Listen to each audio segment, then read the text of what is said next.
Hello, my dear students. Today I am going to discuss about the process of making question and at the same time how to answer of these questions.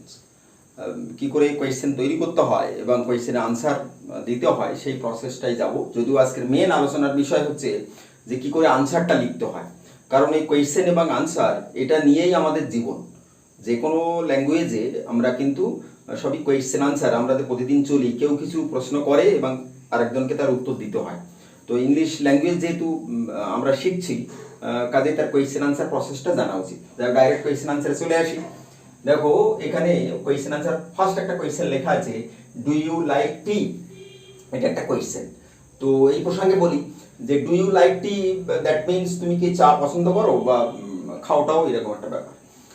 তো question আমরা কিন্তু দু ধরনের question আমরা করে থাকি। সেই দু ধরনের কোয়েশ্চেন আমি পরপর দিয়েছি, 1, 2, 3, 4 এটা এক প্যাটার্নের কোয়েশ্চেন, আর 5, 6, 7, 8, 9 করে পরেরগুলো অন্য প্যাটার্নের কোয়েশ্চেন। প্রথম কোয়েশ্চেনটার প্যাটার্নটা হচ্ছে এর মধ্যে WH কোয়েশ্চেন ওয়ার্ড নেই, পরেরগুলোর মধ্যে কিন্তু WH কোয়েশ্চেন ওয়ার্ড আছে। এবার যখন WH কোয়েশ্চেন ওয়ার্ড থাকে না, তখন দেখো এখানে লেখা আছে ডু ইউ লাইক টি, তুমি কি চা পছন্দ করো। তার উত্তরটা আমি লিখেছি, দেখো ইয়েস আই লাইক টি। এটা কিভাবে লিখেছি? অ্যাকচুয়ালি কোয়েশ্চেনের মধ্যে উত্তর থাকে। কোয়েশ্চেনের মধ্যে উত্তর থাকে কি করে? দেখো প্রশ্নটা হয়েছে ডু ইউ লাইক টি, তোমার কি চা পছন্দ। এই ইউ এর জায়গায় আমি আই বসিয়ে দিয়েছি। দেখো ইউ এর জায়গায় আই, অর্থাৎ আমরা তুমি বলে প্রশ্ন করি সামনের লোককে। প্রশ্ন কিন্তু দুটো পার্সনেই হয়, এক সেকেন্ড পার্সনকে প্রশ্ন হয় আর থার্ড পার্সনে প্রশ্ন হয়, ফার্স্ট পার্সনে প্রশ্ন হয় না। তো যখন তুমি কি চা পছন্দ করো, তাহলে উত্তরটা কি হবে? আমি দিয়ে হবে। তার মানে তুমি বা তোমরা দিয়ে প্রশ্ন হলে উত্তরটা আমি বা আমরা দিয়ে স্টার্ট হবে। তো এখানে দেখো ডু ইউ লাইক টি, তো বললাম যে হ্যাঁ ইয়েস আই লাইক টি। তাহলে কি করেছি, এখানে শুধু ইউ এর জায়গায় দেখো আই বসিয়েছি, তারপরে এখানেও লাইক টি আছে, এখানেও লাইক টি আছে। তার মানে আনসারের সময় আমরা কি করি, কোয়েশ্চেনটাকে জাস্ট ঘুরিয়ে বলে দিই। কোয়েশ্চেনটা যেটা যার কাছে জানতে চাওয়া হয়েছে, ইউ এর কাছে জানতে চাওয়া হয়েছে, সেই ইউ এর জায়গায় আই লিখে দিয়েছি, ভাব সব একই আছে। এবার এখানে ডুটা বাদ গেছে। এই প্রসঙ্গে তোমাদের একটা কথা বলে দিই যে ডু, ডাজ এবং ডিড এই তিনটি শব্দ দিয়ে যখন কোয়েশ্চেন বানানো হয়, আনসার বলার সময় কিন্তু ডু, ডিড, ডাজ উঠে যায়, কিন্তু ডু, ডিড, ডাজ এর প্রভাব কিন্তু ওই আনসারের ভার্বের মধ্যে থেকে যায়। এখানে যেমন ডু এর প্রভাবটাই ভার্বের মধ্যে দেখা যাচ্ছে না, এটা মনে রাখো। ডু দিয়ে কোয়েশ্চেন করলে ডু, ডিড, ডাজ বাদ যায়, ডু বাদ গেছে, কিন্তু তার জন্য ভার্বের উপরে কোনো প্রভাব পড়েনি, এটা টেন্সগত কারণে পড়েনি। নাম্বার 2 দেখো লেখা আছে ডাজ হি হেল্প ইউ। এটা দেখো সেকেন্ড পার্সনে প্রশ্ন করেছিলাম, এখানে দেখো থার্ড পার্সনে প্রশ্ন করেছি। He be, does he help you, যে সে কি তোমাকে হেল্প করেছে বা হেল্প করে। উত্তর কি লিখেছি, ইয়েস হি হেল্পস মি। ধরে দিলাম যে হ্যাঁ সে হেল্প করেছে। তাহলে এখানে দেখো প্রশ্নটা করেছি হি কে, মানে থার্ড পার্সন কে করেছি। যদি থার্ড পার্সন হে মানে হি, সি, দে বা কারো নাম টাম দিয়ে যদি কোয়েশ্চেন করা হয়, আনসারের সময় কিন্তু সেই সাবজেক্টটাই থাকে। দেখো হিটা এখানে হি হয়েই আছে, এর পরিবর্তন নেই। এবং যদি তো হ্যাঁ বাচক উত্তর হয় তাহলে ইয়েস বলবো। ইয়েস বলে দেখো যা লেখা ছিল তাই লিখেছি। হি হেল্প ইউ এখানেও লিখেছি, দেখো হি হেল্প, এখানে এস দিয়েছি, কারণটা আমি বলছি। আর যদি ইউ মানে তোমাকে, তাহলে বললাম ফার্স্ট পার্সনে কোয়েশ্চেন করলে সেকেন্ড পার্সনে কোয়েশ্চেন করলে ফার্স্ট পার্সন উত্তর, তাহলে তোমাকেটা আমাকে হয়ে গেল, এখানে মি হয়ে গেল। আর ডাজটা এখানে বাদ পড়ে গেছে, কারণ আনসারের সময় ডু, ডিড, ডাজ বাদ যায়। এবার ডাজ যখন বাদ পড়ে যায়, তখন এই ডাজের এস, ডু এর সাথে যে এস বাই এস থাকে, সেটা দেখো হেল্প ভার্বের সাথে এস যোগ হয়ে গেছে। অর্থাৎ ডাজ দিয়ে প্রশ্ন হলে আনসার করার সময় আমরা এস শব্দটা যোগ করতে হবে, ডাজ বাদ যাবে আর ভার্বের সাথে এস বাই এস যোগ হবে। যদি এটা না হতো, ধরো বললাম যে ডাজ হি হেল্প ইউ, সে কি তোমাকে সাহায্য করে। এখানে প্রথমটা বলা হয়েছে হ্যাঁ সাহায্য করে, পরে তো হতে পারে না সাহায্য করে না, তাহলে no he doesn't help me. দেখো হি ডাজন্ট হেল্প মি, তাই হি ডাজন্ট হেল্প মি এখানে কিন্তু ডাজটা ব্যবহার করেছি। তার মানে এটা ইংরেজি নিয়ম যে যদি আমরা নেগেটিভে আনসার করি তাহলে কিন্তু ডাজটা আবার চলে আসে। ডু এর ক্ষেত্রেও তাই হবে, ডিড এর ক্ষেত্রেও তাই হবে। যদি নেগেটিভে আনসার হয়, যদি না সূচক আনসার হয়, তাহলে কিন্তু ডু, ডিড, ডাজ বাদ যাবে না। ওটা কিন্তু ডু, ডিড, ডাজের সাথে নট শব্দটা বসে নেগেটিভে আনসার হয়ে যাবে। দেখো যখন affirmative yes he helps me যখন লিখেছি, এটা অ্যাফার্মেটিভ বা হ্যাঁ বাচক আনসার, তার জন্য এখানে ডাজ লাগেনি। কিন্তু এখানে তো নেগেটিভ বা না বাচকে উত্তর দিয়েছি, ডাজটা লেগেছে। এবং একই নিয়ম বললাম, কোয়েশ্চেনের মধ্যে আনসার থাকে। পরে কোয়েশ্চেনটা দেখো, did the boy kill a snake. Did the boy kill a snake. Snake mean সাপ। ছেলেটা কি সাপটা মেরেছিল? তো yes the boy killed a snake. দেখো এই কোয়েশ্চেনের ভাষাটাকে জাস্ট উল্টে দিয়েছি। দ্য বয়, এখানে দেখো দ্য বয় লিখেছি, ইয়েস মানে হ্যাঁ অর্থে দিয়েছি, হ্যাঁ ছেলেটি সাপ মেরেছিল। তাহলে দ্য বয়, এই কিলটা দেখো এখানেও কিল লেখা আছে, শুধু কিলটাকে কিল্ড করেছি, আর স্নেকটা যেমন ছিল আর স্নেকই আছে। তাহলে কি চেঞ্জ করেছি, কিলটাকে কিল্ড করেছি, কেন? কারণ ডিড ছিল তাই। অর্থাৎ ডিডও বাদ গেছে আনসারের সময়, যেহেতু অ্যাফার্মেটিভ বা হ্যাঁ বাচক আনসার, ডিডটা বাদ গেছে, কিন্তু did, do, did, done, did যেহেতু পাস্ট ফর্ম, তার জন্য কিল থেকে কিল্ড লিখতে হয়েছে। তো মানে হচ্ছে এটাই নিয়ম, ডিড দিয়ে কোয়েশ্চেন হলে আনসার করার সময় শুধু ভার্বটাকে পাস্ট ফর্মে লিখতে হয়, ডিড বাদ পড়ে যায়। আর সাজানোর প্রসেস কি, সেম প্রসেস, কোয়েশ্চেনের সঙ্গে আনসার মেলাও। দেখো দা বয়, এখানেও দা বয়, এখানে কিল ছিল, এখানে সেই কিলটা শুধু পাস্ট ফর্মে লিখেছি কিল্ড, আর স্নেক যেখানে ছিল সেখানেই আছে।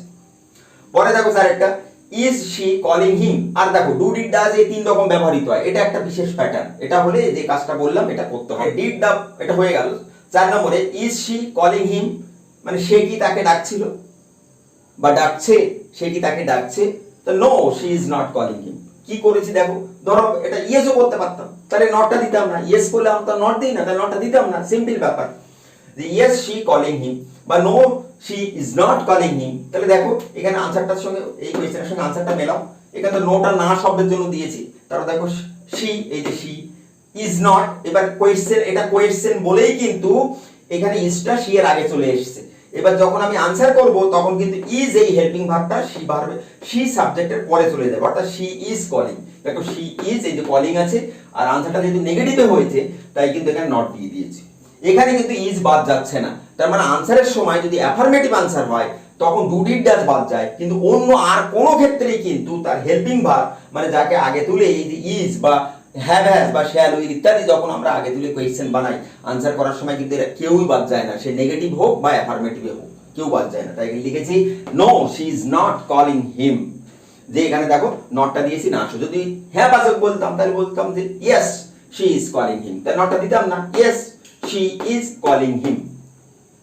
পরে দেখো যে পরে এই যে কোয়েশ্চেন ওয়ার্ড দিয়েছি, এবার দেখো 5 থেকে কোয়েশ্চেন ওয়ার্ড, মানে এটা একটা কোয়েশ্চেনের বিশেষ প্যাটার্ন, কারণ এর আনসারগুলো ইয়েস বা নো দিয়ে করতে হয়, তাই এখানে আগে ইয়েস বা নো দেওয়া আছে, পরেরও তার বিস্তারিত আনসার দেওয়া আছে। 5 থেকে হু রোড দা গীতাঞ্জলি, কে গীতাঞ্জলি লিখেছিলেন, দেখো এখানে কোয়েশ্চেন করেছি হু রোড দা গীতাঞ্জলি। এটা যখন এই যে কোয়েশ্চেনটা বানালাম, এমনি মনে রেখো হু দিয়ে কোয়েশ্চেন করলে হু এর পরে কিন্তু ডাইরেক্ট ভার্ব বসে কোয়েশ্চেন তৈরি হয়, তার জন্য হুর পরে রোড। কে গীতাঞ্জলি লিখেছিলেন, এখানে কি লিখেছি আমি, রবীন্দ্রনাথ রোড দা গীতাঞ্জলি। রবীন্দ্রনাথ মানে হুয়ের জায়গায় দেখো রবীন্দ্রনাথ লিখেছি, আর সব একই ভাষায়, হুয়ের জায়গাটা রবীন্দ্রনাথ। অর্থাৎ হু দিয়ে কোয়েশ্চেন করলে হুয়ের জায়গায়, হু মানে কোনো ব্যক্তিকে বোঝায়, হুয়ের জায়গায় সেই নামটা বা সেই ব্যক্তিটাকে লিখে বাকি কোয়েশ্চেনের ভাষা লিখে দিলে আনসার হয়ে যায়। তার মানে who wrote the Gitanjali, Rabindranath wrote the Gitanjali, এটাই আনসার। যদি এখানে যদি লেখা থাকতো who has written the Gitanjali, who has written the Gitanjali, তাও আমি বলতাম Rabindranath has written the Gitanjali, এটা লিখতাম। পরে দেখো আবার দেখো এই যে how the question, how did the boy kill the snake, এখানে দেখো আমি এই কোয়েশ্চেনটা একই কোয়েশ্চেন একটু আগে দেখেছো, এখানে এই 3 দাগে did the boy kill a snake, এই যে কোয়েশ্চেনটা সেই কোয়েশ্চেনটাকে এখানে লিখেছি, দেখো did the boy kill the snake এখানে লিখেছি, দেখো সেই কোয়েশ্চেন সেম কোয়েশ্চেন, সেই সেম কোয়েশ্চেনের আগে একটা হাউ বসিয়ে দিয়েছি, এই হচ্ছে তফাৎ। কি এখানে how did the boy kill the snake, যে ছেলেটি সাপটাকে কিভাবে মারলো, তার আনসার দিয়েছি দেখো the boy kill the snake with a stick, একটা লাঠি দিয়ে মেরেছে, উইথ আ স্টিক। তো কি কোয়েশ্চেনে যা ছিল দেখো তাই লিখেছি, এখানে ডিড যেহেতু বাদ দিয়েছি আনসারের সময় বলেছি ডিড বাদ যায়, তার জন্য কিলটা এখানে কিল্ড হয়ে গেছে, নাহলে একই ভাবে সাজিয়েছি the boy killed the snake with a stick. এই হাউ কথাটা ব্যবহার হওয়ার জন্য কিন্তু এখানে উইথ আ স্টিক চলে এলো। এবং এই যে এটা হচ্ছে ডাবলিস কোয়েশ্চেন প্যাটার্ন, মানে কোয়েশ্চেন ওয়ার্ড দিয়ে কোয়েশ্চেন শব্দ দিয়ে কোয়েশ্চেন তৈরি করা। এই হাউ হুইজ হোয়ার হুম এখানে কিন্তু নেই, সব এখানে আছে। অর্থাৎ এই আমি এটা যেটা বোঝাতে চাইছি যে এই কোয়েশ্চেনের আগে যদি আমরা ডাবলিস ওয়ার্ড বসাই তাহলে কিন্তু এই কোয়েশ্চেন তৈরি হয়ে যায়। যার জন্য দেখো এই যে did the boy kill a snake, এই কোয়েশ্চেনটির আগে যেই হাউ বসিয়ে দিয়েছি একটা ডাবলিস কোয়েশ্চেন তৈরি হয়ে গেছে। এখানে হতেই পারতো যে when did the boy kill the snake, হতেই পারতো where did the boy kill the snake, এটাও কোয়েশ্চেন হবে। মানে এই নরমাল কোয়েশ্চেনের আগে, মানে এই যে কোয়েশ্চেন প্যাটার্নটা, এই কোয়েশ্চেন প্যাটার্নের আগে ডাবলিস ওয়ার্ড বসিয়ে দিয়ে আমরা ডাবলিস কোয়েশ্চেন বানাই। পরের সাথেটা দেখো হোয়াই ইজ শি কলিং হিম, এখানেও দেখো এটি লেখা ছিল এই যে ইজ শি কলিং হিম, সেটাই লিখেছি দেখো ইজ শি কলিং হিম, সে কি তাকে ডাকছে। এবার এখানে একটা হোয়াই দিয়ে দিয়েছি, তাহলে কেন সে তাকে ডাকছে, কেন মানে একই কোয়েশ্চেন, তাই এখানে একটা আনসার আমি বানিয়ে দিয়ে দিয়েছি দেখো যে she is calling him to come, she is calling him, সে তাকে ডাকছে আসার জন্য, টু কাম, আসার জন্য তাকে ডাকছে। ধরে নাও এটা এই যে হোয়ার কোয়েশ্চেনের আনসার। কিন্তু ভালো করে দেখো কোয়েশ্চেনের মধ্যে আনসার কিন্তু রয়েছে, দেখো যে শি ইজ কলিং হিম তারপরে টু কাম, এটা এই হোয়াই শব্দটা কোয়েশ্চেন ওয়ার্ডটা পড়ার জন্য টু কামটা লিখতে হয়েছে। অর্থাৎ যখন কেউ কোয়েশ্চেন করছে তোমাকে, তখন তুমি ভালো করে কোয়েশ্চেনটা শোনো, কোয়েশ্চেনটাকে ঘুরিয়ে বলো। এখানে সব থার্ড পার্সন কোয়েশ্চেন আছে, দেখো থার্ড পার্সন কোয়েশ্চেন হলে সেই থার্ড পার্সন দিয়ে আনসার বলবো, হি শি দে বললে। যদি ইউ দিয়ে কোয়েশ্চেন করে তাহলে আই দিয়ে আনসার শুরু করবো, এবং যেভাবে কোয়েশ্চেন করবো ওইভাবে উল্টো দিক দিয়ে আনসারটা বেরিয়ে যাবে। দেখো when will you play cricket, তুমি কখন ক্রিকেট খেলবে, দেখো হোয়েন, এই যে তাহলে একটা হোয়েন দিয়ে প্রশ্ন করে মানে একটা টাইম বলতে হবে, এটা খেয়াল করতে হয় যে ডাব্লিউএস কোয়েশ্চেন করলে কোন কোয়েশ্চেন ওয়ার্ডটা দিয়ে কোয়েশ্চেনটা করছে, হোয়েন দিয়ে না হাউ দিয়ে না হুইচ দিয়ে না হুম দিয়ে, মানে কোয়েশ্চেন ওয়ার্ডের মানেটা জানতে হয়, কোয়েশ্চেন ওয়ার্ডের মানেটা জানতে হয়। এবং আরেকটা উল্লেখযোগ্য বিষয় যে কোয়েশ্চেন ওয়ার্ড দিয়ে আমরা এখানে আনসার করলেও কিন্তু দেখো আনসারের মধ্যে তার কোয়েশ্চেন ওয়ার্ড থাকবে না, ওই কোয়েশ্চেন ওয়ার্ডের আনসারটা কিন্তু কোয়েশ্চেন ওয়ার্ডের উত্তরটা আনসারের মধ্যে থাকে। যেমন এখানে when will you play cricket, কখন তুমি ক্রিকেট খেলবে, তাহলে টাইম দিয়ে তার আনসারটা হবে।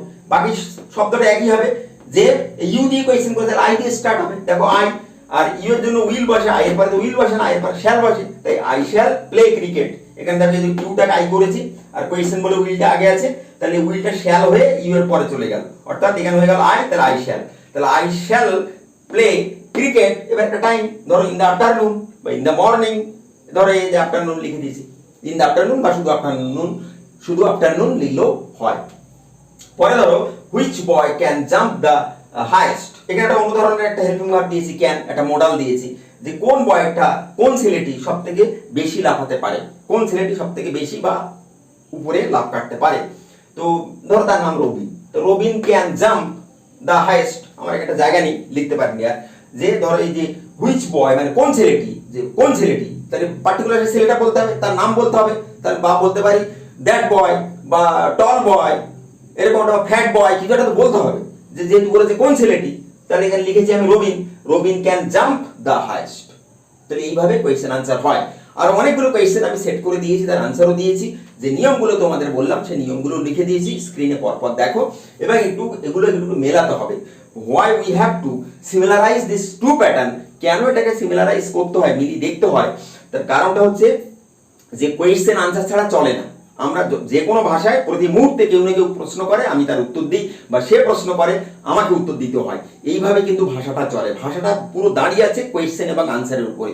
So you have to know how to make question and you also have to know how to give the answer of the question, তোমাকে দুটোই জানতে হবে। যাই হোক, আশা করি তোমাদের নিশ্চয়ই ভালো লেগেছে, এবং প্র্যাকটিস করো তোমরা, প্র্যাকটিস প্র্যাকটিস প্র্যাকটিস, তাহলে তোমরা নিশ্চয়ই সাকসেস পাবে এবং ইংরেজি শিখতে পারবে, এ নিয়ে কোনো সন্দেহ নেই। অবশ্যই বলবো যে তোমরা লাইক করো, কমেন্টস করো এবং সাবস্ক্রাইব করবে। ওকে, গুড বাই।